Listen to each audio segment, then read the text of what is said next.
जय हिंद दोस्तों।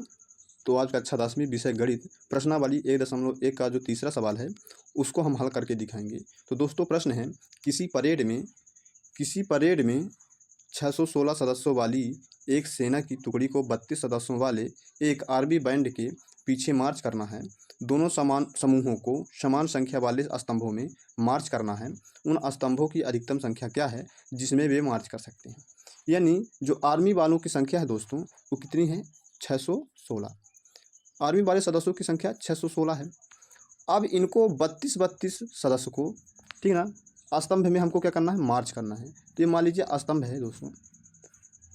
अब 32 करके, यानी इस स्तंभ में 32, इस स्तंभ में 32, इस वाले स्तंभ में भी 32 और इस वाले स्तंभ में भी 32, यानी कि समान संख्या में, यानी जो 616 जो सदस्य हैं इनको समान संख्या के सदस्य, यानी पहले स्तंभ में 32, दूसरे में भी 32, ऐसे करके क्या करना है दोस्तों, व्यक्तियों को क्या करना है, मार्च करना है। क्या करना है दोस्तों, मार्च करना है। तो वह पूछ रहे हैं, प्रश्न है कि यदि 616 सदस्य हैं, व्यक्ति हैं, आर्मी वालों की संख्या 616 है, अगर हम उनको 32 संख्या करके हम स्तंभों में मार्च करेंगे, ये जो स्तंभ हैं इनमें हम 32 करके यदि हम इनमें मार्च करेंगे दोस्तों, इनके पीछे मार्च करेंगे, तो ये जो स्तंभ है, ठीक है ना, इस स्तंभों की संख्या क्या होगी। ठीक है ना दोस्तों, ये जो स्तंभ आपको दिख रहे हैं ये स्तंभों की संख्या क्या होगी। ठीक है ना दोस्तों, आपको 7 प्रश्न समझ में आ ही गया होगा। सबसे पहले दोस्तों गणित में पहले सवाल को जो है समझा जाता है, फिर उसके बाद दोस्तों क्या करते हैं, फिर उसको हल करने का प्रयास करते हैं। तो दोस्तों आप सवाल समझ गए हैं। अब यहाँ एक बात और लिखी है कि यहाँ पास लिखा है कि उन स्तंभों की अधिकतम संख्या क्या है, यानी अधिकतम संख्या पूछा है। ठीक है ना दोस्तों, क्या पूछा दोस्तों, अधिकतम संख्या, यानी कि हमको क्या क्या चाहिए, HCF, क्या ज्ञात करना है, HCF। समझ में आ गया दोस्तों। अब हम इसको लिखेंगे कैसे, तो हम प्रश्न से ही इसको जोड़ देते हैं। तो प्रश्न में लिखा है यहाँ से, तो हम लिख लेंगे उन स्तंभों की अधिकतम संख्या हमें 216 और 32 के HCF से प्राप्त होगी। क्या होगी दोस्तों, उन स्तंभों की जो संख्या है जिसमें हम मार्च करने के लिए बोल रहे हैं, तो उन स्तंभों की जो संख्या है, अधिकतम संख्या हमें 616 और 32 के HCF से ज्ञात होगी। ठीक है ना दोस्तों, तो हम इनको निकालेंगे। तो आप पहले भी सवाल में दोस्तों पढ़ चुके होंगे कि अब यहाँ देखिए आप 616, जो हमारी संख्या 616 है वह बड़ी है 32 से। ठीक है ना दोस्तों, अब हम यहाँ बड़ी संख्या को A मान लेंगे, छोटी वाली संख्या को B मान लेंगे। ठीक है, अब इसको हम फार्मूले में रखेंगे तो लिखेंगे अतः यूक्लिड विभाजन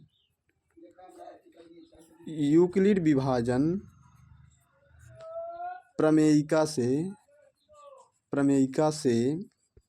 यूक्लिड विभाजन प्रमेयिका क्या है दोस्तों, वो है A बराबर BQ प्लस R।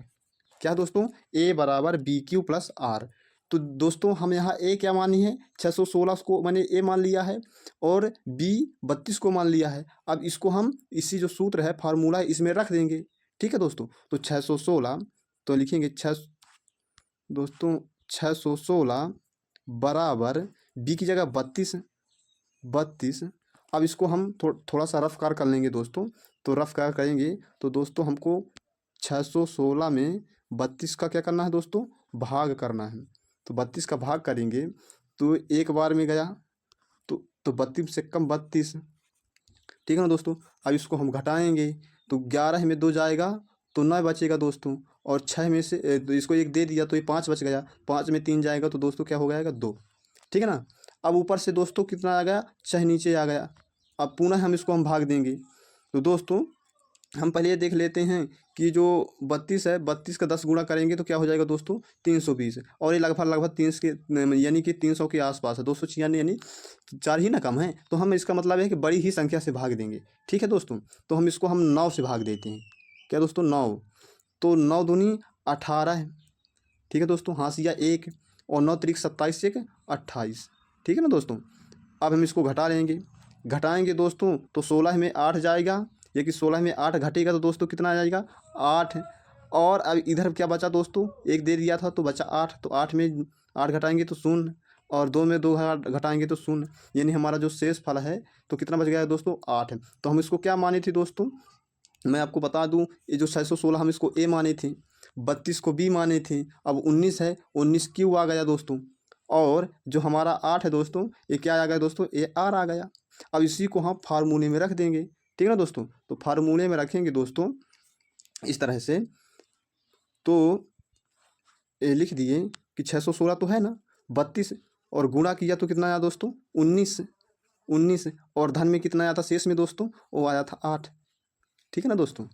अब यूक्लिड जी ने कहा है कि जो मेरा रिमाइंडर है, जो आर की जो मान है वो 0 होना चाहिए, लेकिन यहाँ पास आर 8 आया है दोस्तों, यानी एक बार मतलब प्रोसेस अभी करना पड़ेगा। ठीक है ना दोस्तों। तो हम यहाँ पास 32 को हम क्या मान लेंगे दोस्तों, 32 को ए मान लेंगे, और जो हमारा 8 है रिमाइंडर आर, इसको हम बी मान लेंगे, और पुनः इस फार्मूले में रख देंगे। ठीक है ना दोस्तों। तो हम मानेंगे ऐसे 32, यहाँ लिख देंगे ऐसे, यहाँ 32 बड़ी है 8 से, तो इसको हम ए मान लिए, इसको बी मान लिए। ठीक है ना दोस्तों। अब इसी को फार्मूले में पुनः रख देना है। तो यूक्लिड विभाजन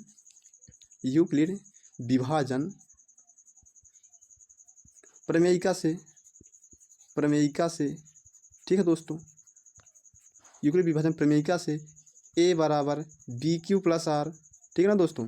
तो अब यहाँ हम आर ए की जगह 32 रखेंगे। ठीक है ना दोस्तों, क्या रखेंगे दोस्तों, तो ए की जगह 32 मैंने रख लिया, बी की जगह 8 है तो 8 रख लिया। अब यहाँ क्यू और आर का मान निकाल लेना है दोस्तों, तो क्यू और आर का मान निकालने के लिए हम 32 में 8 का भाग दे देंगे।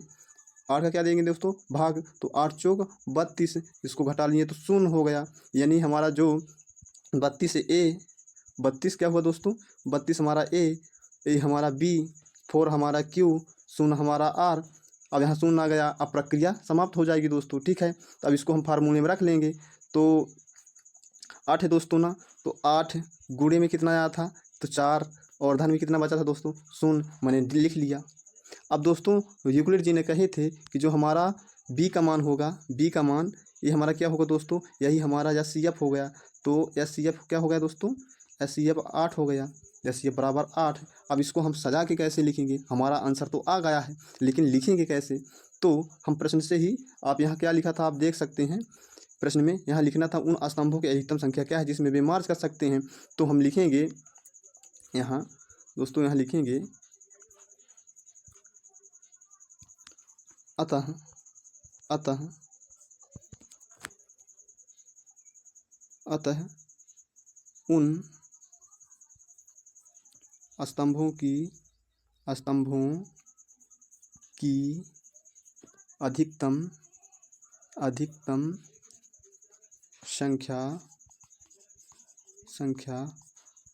8 होगी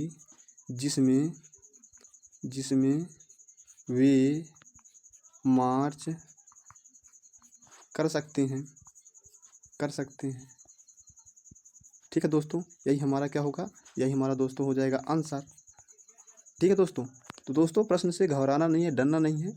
ठीक है दोस्तों, इसी प्रकार से फिर मिलते हैं अगली वीडियो में, तब तक के लिए जय हिंद।